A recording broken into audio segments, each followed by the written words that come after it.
Welcome to Inside Design with Kandrac and Kole. This podcast is a conversation between two business partners, Joanne Kandrac and Kelly Kole.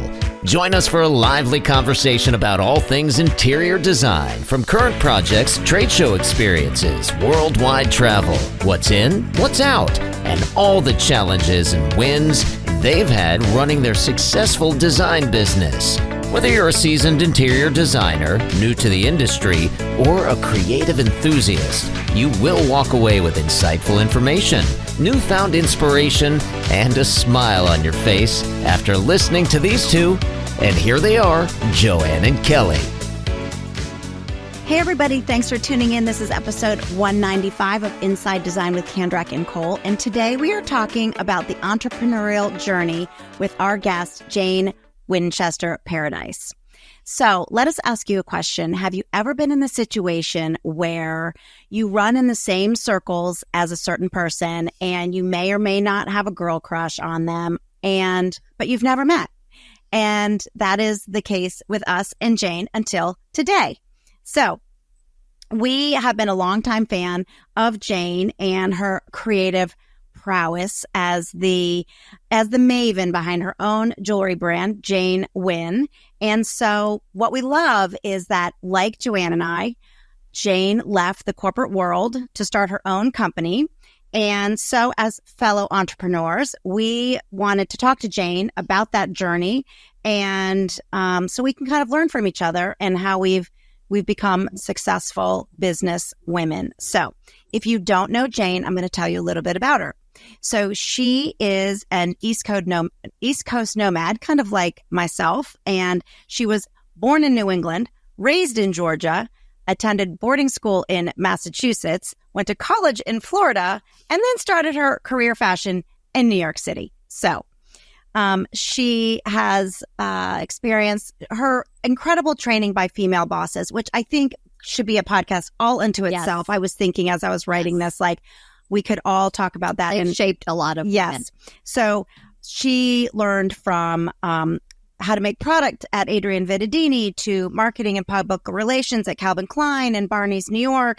And so it's just a lot to talk about. But in 1998, she launched her first line of accessories, Buzz, from Jane Fox. Her collection sold in over 100 retailers across the country for over 10 years before she eventually caught the eye of Lilly Pulitzer, who convinced her to move to Philadelphia and launch their accessories collection. So she stayed at Lilly for 12 years, and there she launched handbags, jewelry, footwear, moving up the ladder from fashion director to senior VP of creative communications and marketing. Okay. So for our favorite part, after attending a women's march in Washington, D.C. in 2017 with her daughters, she realized while she loved her job at Lilly Pulitzer, it was time to build something of her own, something original, something from scratch, and something that connected with women. So that is where Jane Win was born, a collection of jewelry featuring 11 amulets inspired by coin jewelry from the 1900s that symbolize abundance of positivity, strength, hope, and luck. She realized that her wealth is not shown in money, cars, or fancy homes. Her wealth comes from the life experiences for both good and bad. So the creation of a successful, profitable, and soulful company at the age of 45 is what we're going to talk about today. Awesome. Love it. So before we talk to Jane, we are so excited to have a new sponsor that is extremely apropos for this episode. For sure. And it is the With It organization. With It is the Women's Leadership Development Network.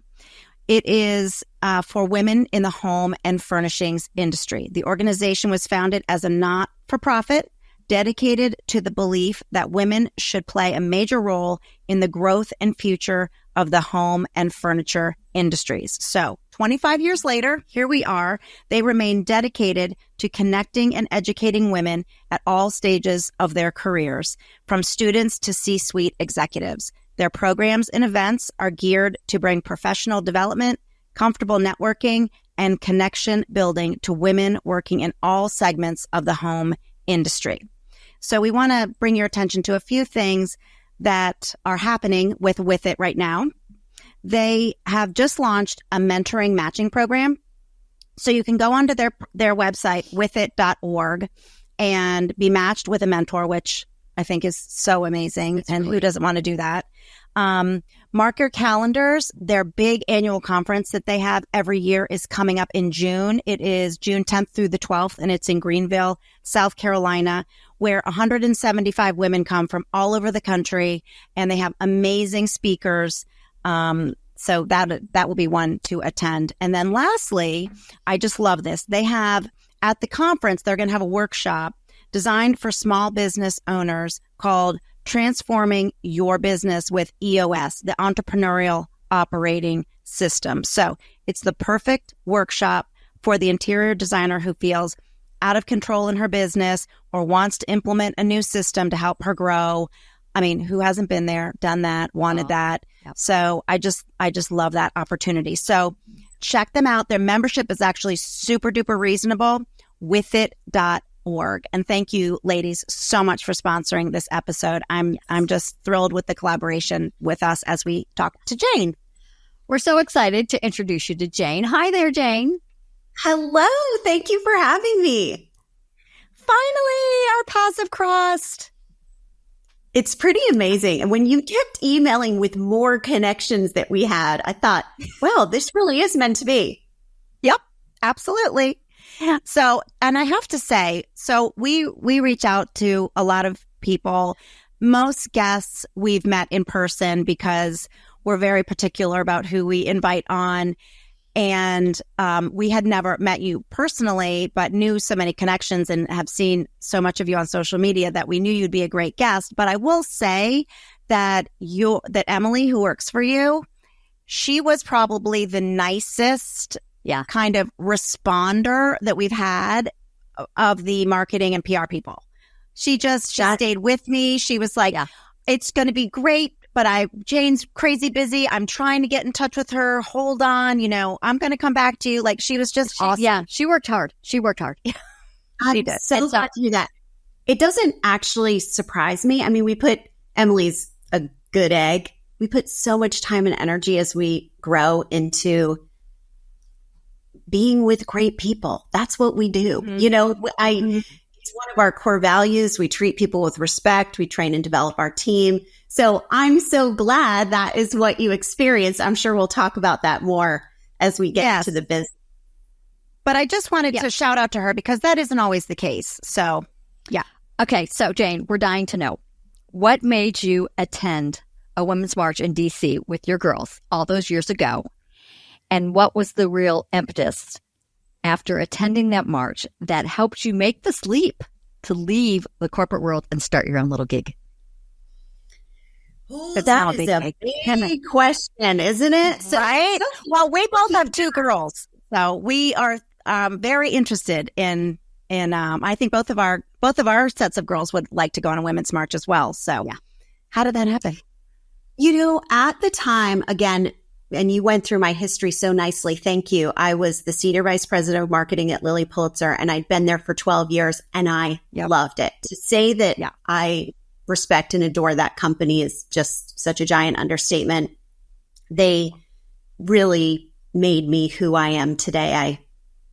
I'm so indebted to them. But when I was there was a lot of political stuff going on. And I felt all of a sudden that I wanted more female role models for my kids and for their friends. They were, that was 8 years ago. Tiki, my youngest, was 11. And so when I heard about that was the first women's march in DC, when I heard that it was happening, I immediately booked a hotel room. I was like, I know that I need to be there. I didn't know all the ways that it would make me feel, but I booked it, planned on going down with my two girls, Sabrina and Tiki, found out that my husband's ex-wife was going with her daughter, so my stepdaughters. And then my daughters stepmother was also going. So you had 3 women who were mothers all going with their daughters who were my stepdaughters and actual daughters and my daughter's stepmothers. I mean, it felt like such a movement and a moment in time. Yeah. Yes. And then we got there, Washington, D.C. was a bit of a mess. The inauguration had been the day before and the march was the next day. It was a real kind of explosion of different groups. And that morning, the morning of the march, I looked out the window. Oh my God, this will make me cry. My girls had been making posters. And I just saw a sea of pink. And I thought, I am going to start a company. It is going to be about connecting people. And I'm going to have my girls see me do it. I'm going to have them be a part of it so that they know that it can be done. And it was I have really chills from head to toe. Yeah. So Yeah, that's when it solidified. And then I knew it would be jewelry. I knew so much about kind of what the bulk of the business would be, but it was really that moment that I knew that I had to do it and the why behind it.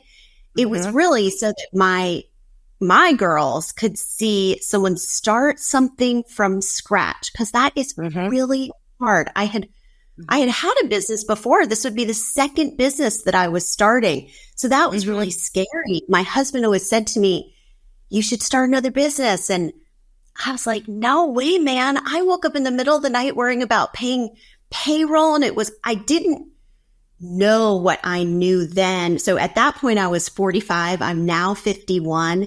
And sometimes I'm self-conscious about my age, kind of doing what I do. I feel like I should be younger or whatever. Oh, I so get that. Yeah. We get that. Yeah. We get that. Yeah.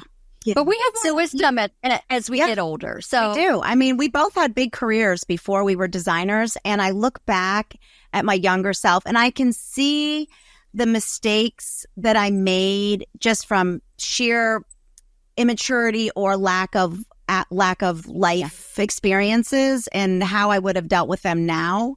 And I'm just such a better business person, a better designer. Well, it's funny because we both have 2 daughters and they have seen us start this business from scratch. And it's really just, it's a great feeling because I know now mine are now in their early 30s.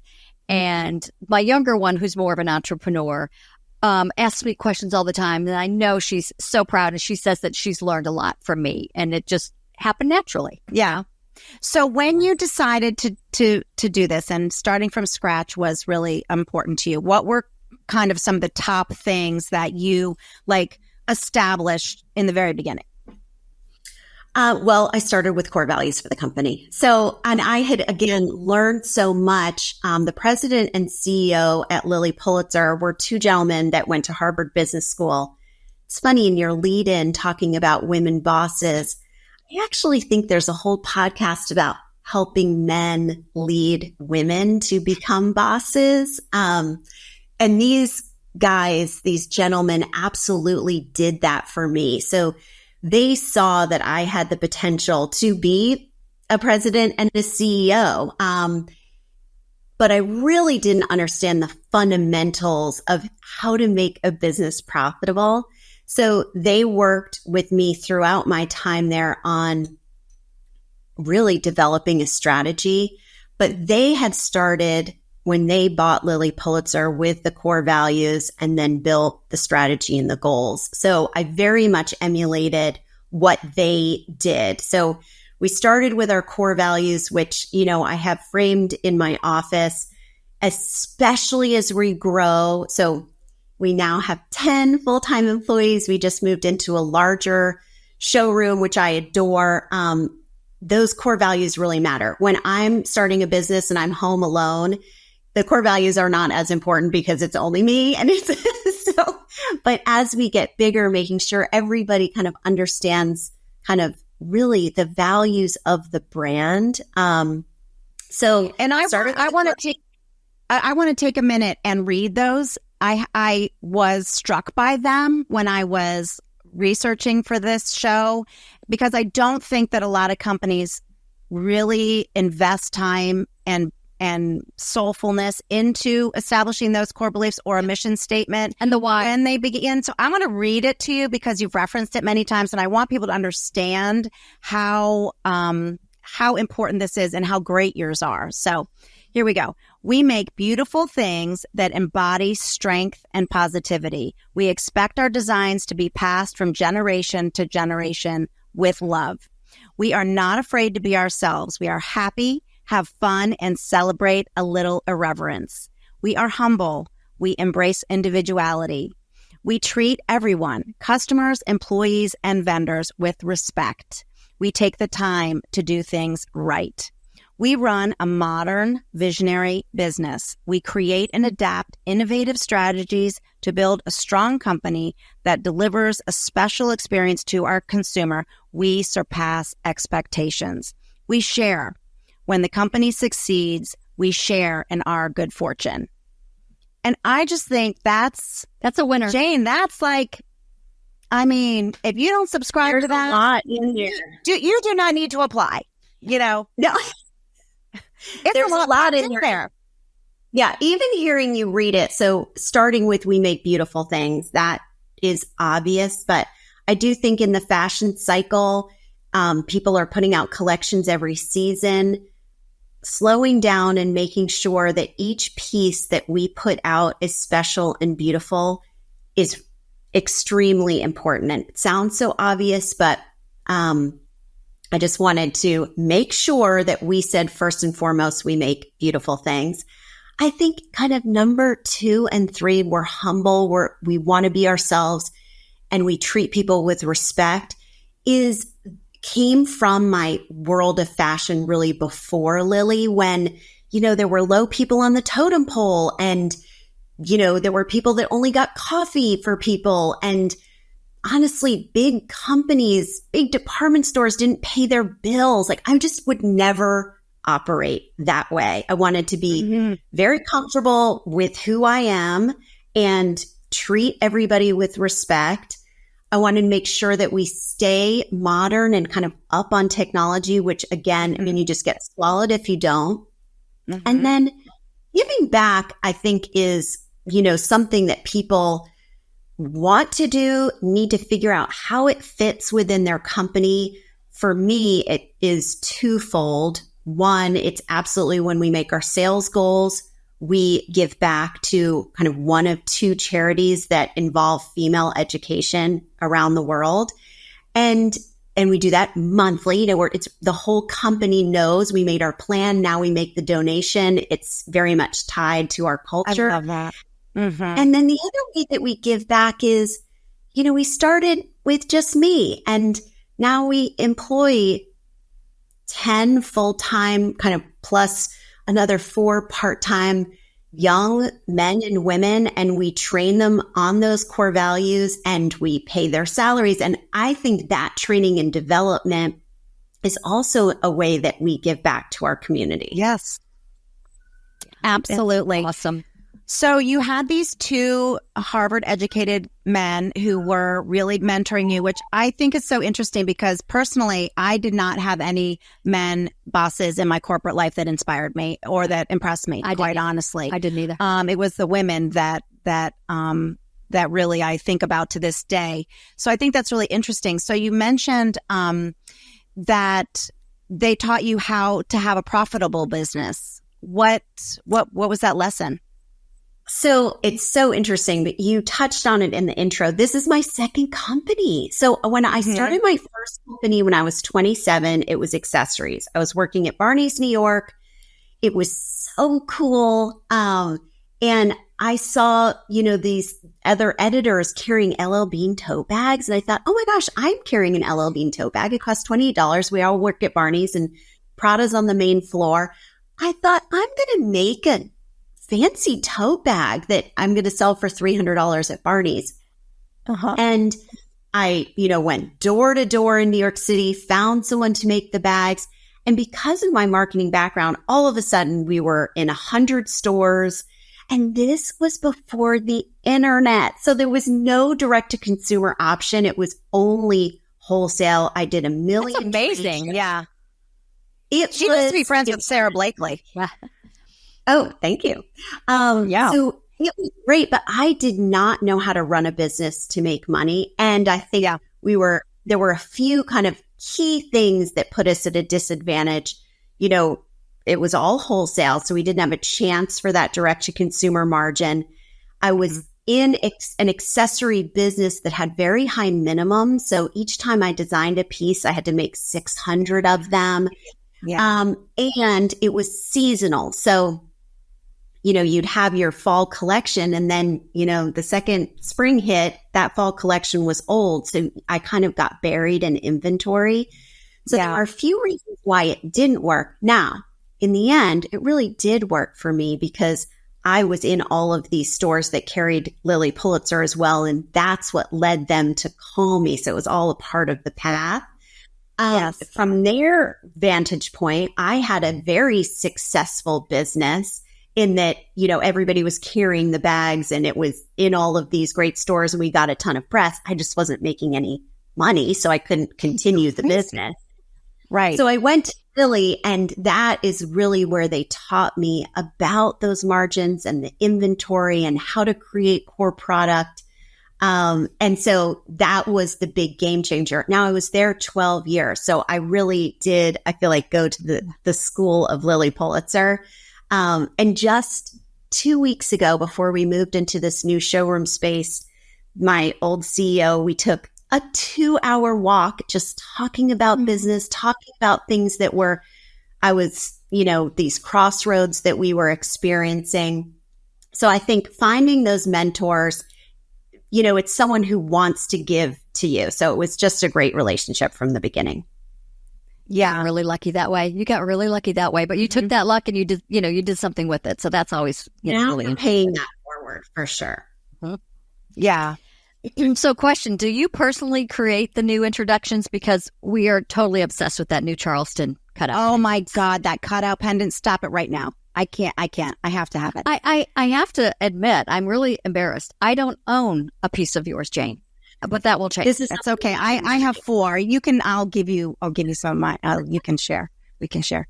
So we started with coin jewelry, and I think coin jewelry to me is such a classic, you know, motif in jewelry. It's been around for a very long time.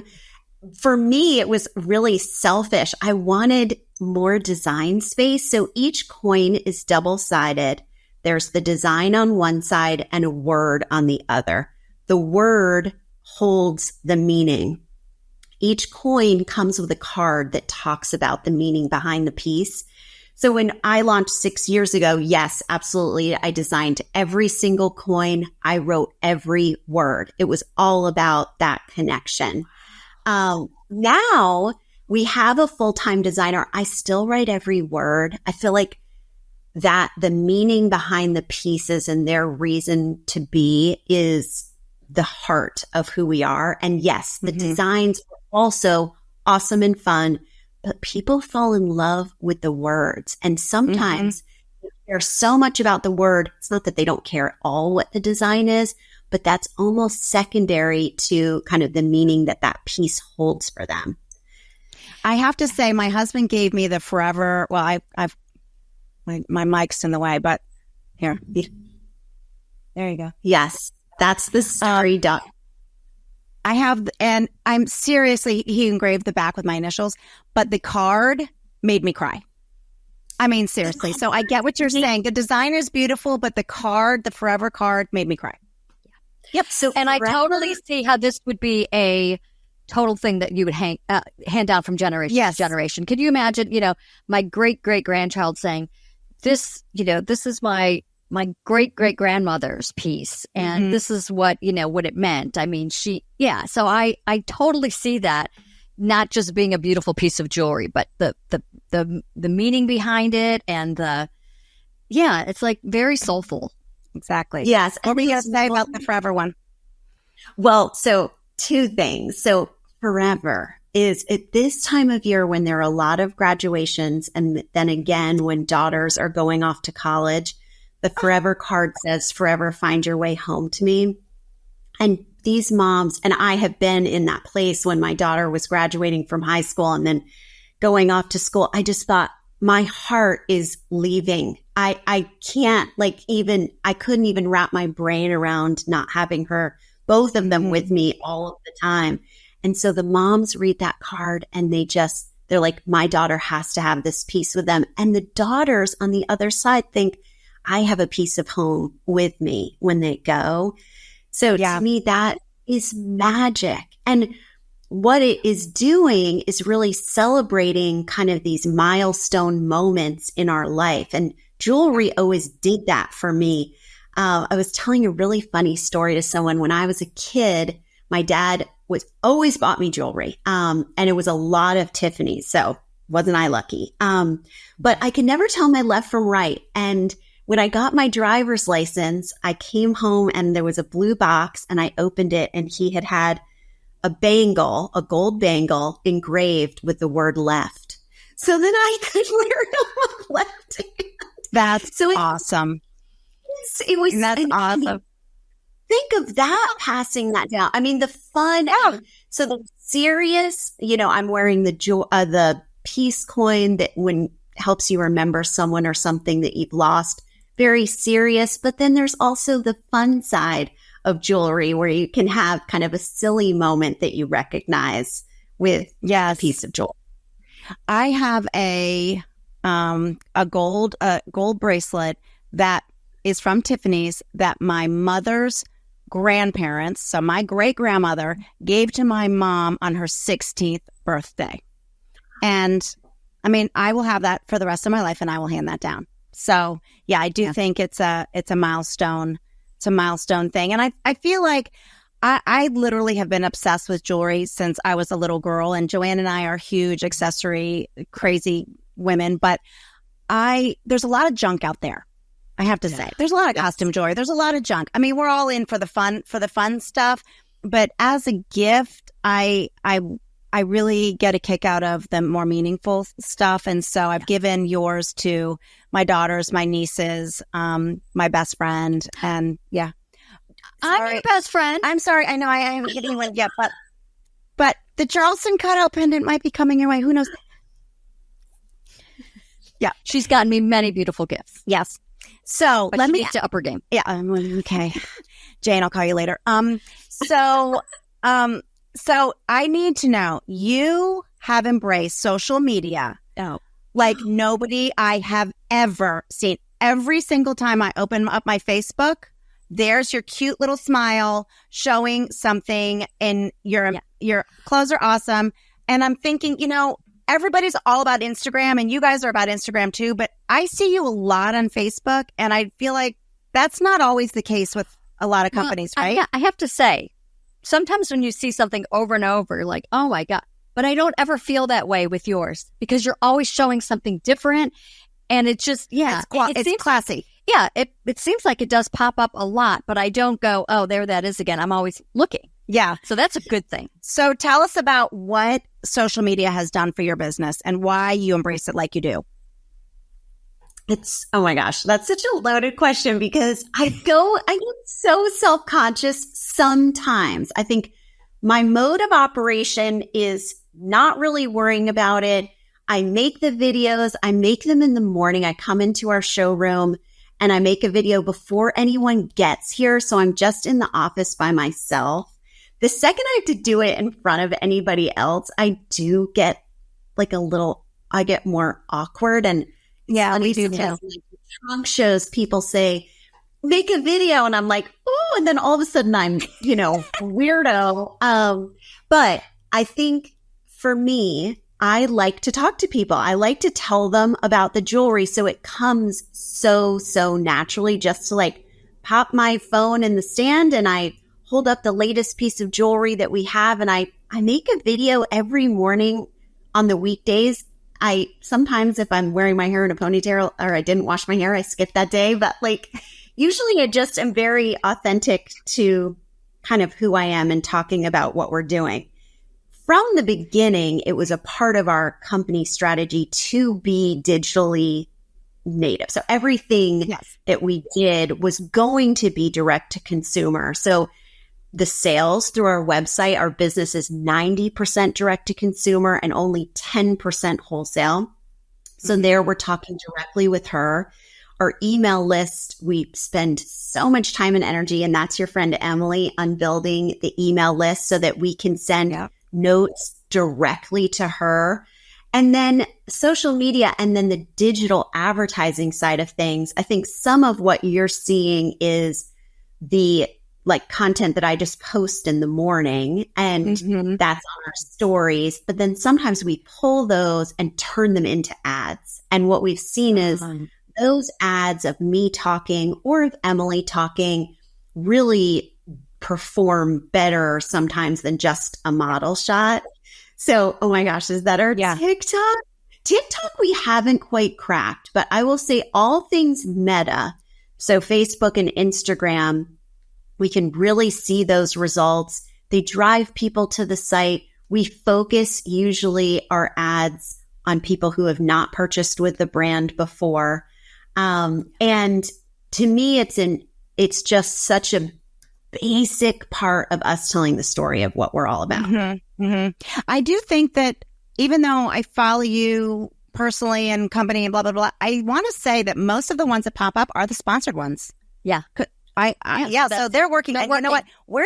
We haven't really done that ourselves, really dove into sponsored ads and paid ads on Facebook. And maybe we should. Maybe we need to. Yeah. You're going to teach us a few things, Jane. So what percentage of your sales come from social media? Can you tell? I think probably around 30%, something around there. And then that's then a big chunk, also around 30%, comes from email, and the rest is what we would call direct, like people just coming straight to us. God, I mean, what a legacy you have built. I mean, it's just kind of cool to know that you created this and it'll live on, and that, it's kind of a gift to your daughters, but really it's your legacy. Just for a little perspective though, because you talk, this is about entrepreneurship, and I think y'all can really relate. When I first started, I went from running a team at Lilly, a big team with big budgets, and I had great women around me all the time, to all of a sudden, and you all have a partnership, I was just by myself. I mean, I had my husband who was helping me a huge amount and the kids around, but I did not have a team. And the first 2 years were incredibly hard. I think it really surprised me how hard it was to just, claw my way. I got told no so many times. I still in my home office have a bulletin board where I put Post-it notes saying, Neiman Marcus said no. Anthropology said yes, and then they said no. It was almost like a badge of honor, so that I didn't let it get me down, that I was like, I'm going to keep pushing, and it's okay that I get told no. But it really did have an impact on my mental health. I really struggled, and I'm such an optimistic, happy person, but it was really hard. And then now that we're 6 years in, it takes time to build things. And I would say almost for the first time, not that I can relax, because we're always trying to build and do better, but I can almost be comfortable and have fun with it a little bit more, and there's less fear or loneliness in it. So I just think it's important to tell other people as they start. Absolutely. Really hard. I think that that things happen quickly. They may look like that, on social or whatever, but you have to work really hard. Things don't happen overnight.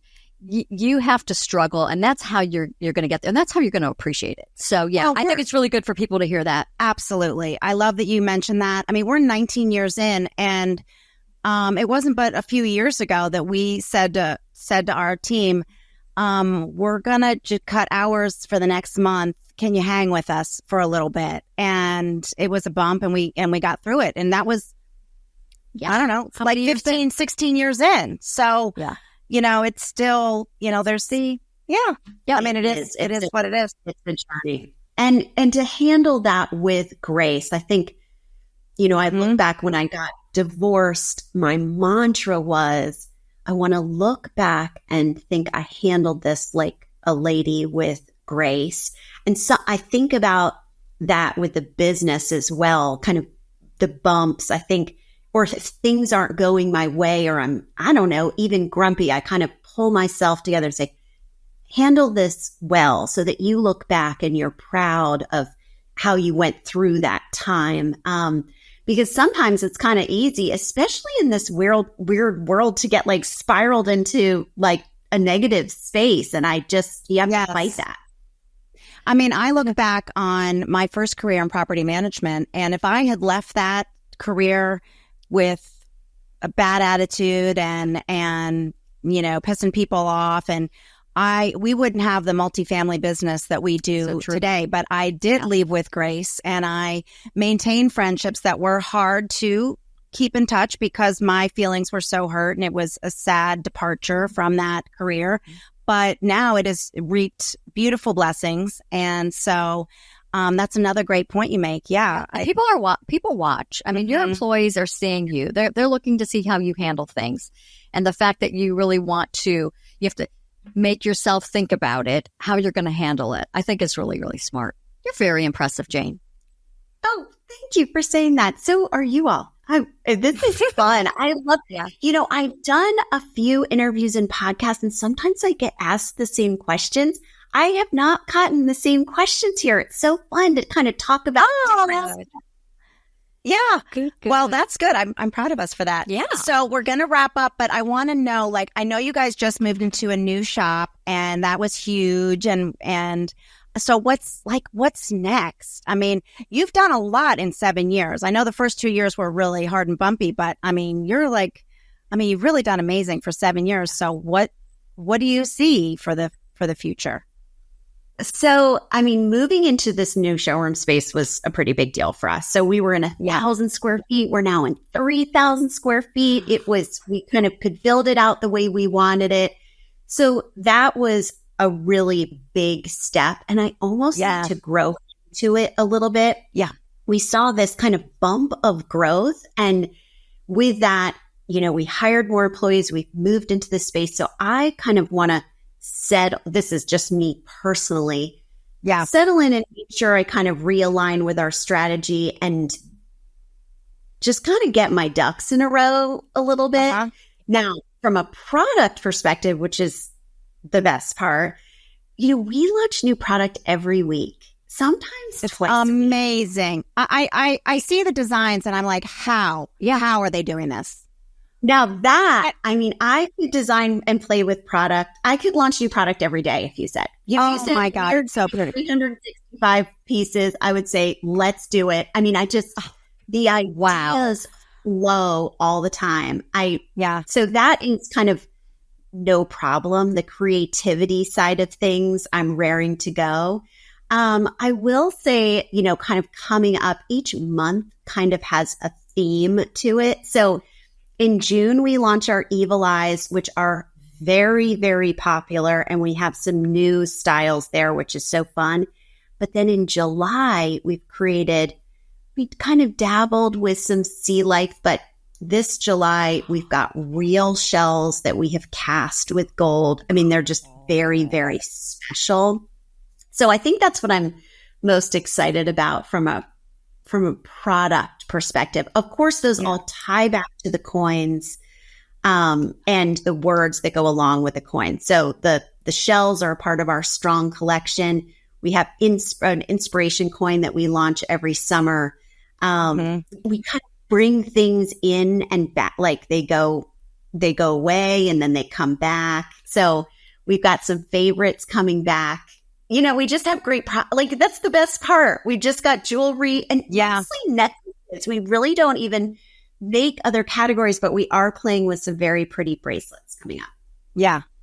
Well, I think it's a good point that you make that you are settling into your space and kind of taking a breath to revisit those core values, because that's a big deal. I think we're all on this gerbil hamster wheel that is nonstop, and you have to stop and regroup and grow into and grow into the thing that you just made, and take the time to enjoy it instead of thinking of the next thing. But really make that new step that you just did, make it great. If you move too fast, you just lose those core beliefs that you're so are so firm, and your footing is firm and for your company.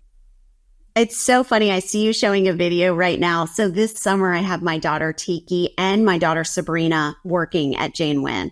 So for the first time, I'm really able to that's Tiki right there in the blue dress, show off and share how far we've come. Because when I started it, they were home, but now I'm an empty nester and they're in college and graduating from college. And for them to come back and see how far we've come, I think they're proud.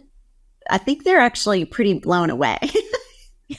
Oh, that's awesome. That's a sweet mama moment. I love that. Yeah.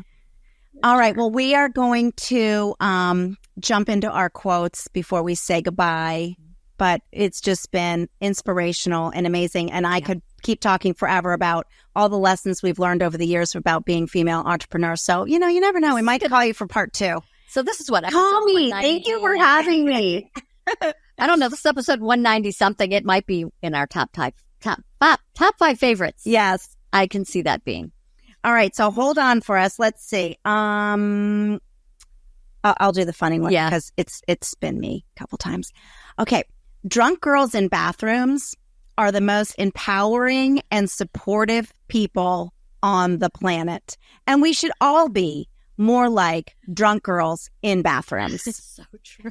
That's true. That's Drunk Betch on Instagram. I mean, it's really right. True. When you go in, you're like, yeah, girl, you look so pretty today. Or the other girl is throwing up in the thing, and they're all coming over and hugging her and saying, you're going to be okay. They're so drunk themselves. Okay, so the serious quote. This is from Alex Banian. He says, when I interviewed Maya Angelou, she told me to write this sentence on my notepad and never forget it. Every storm runs out of rain.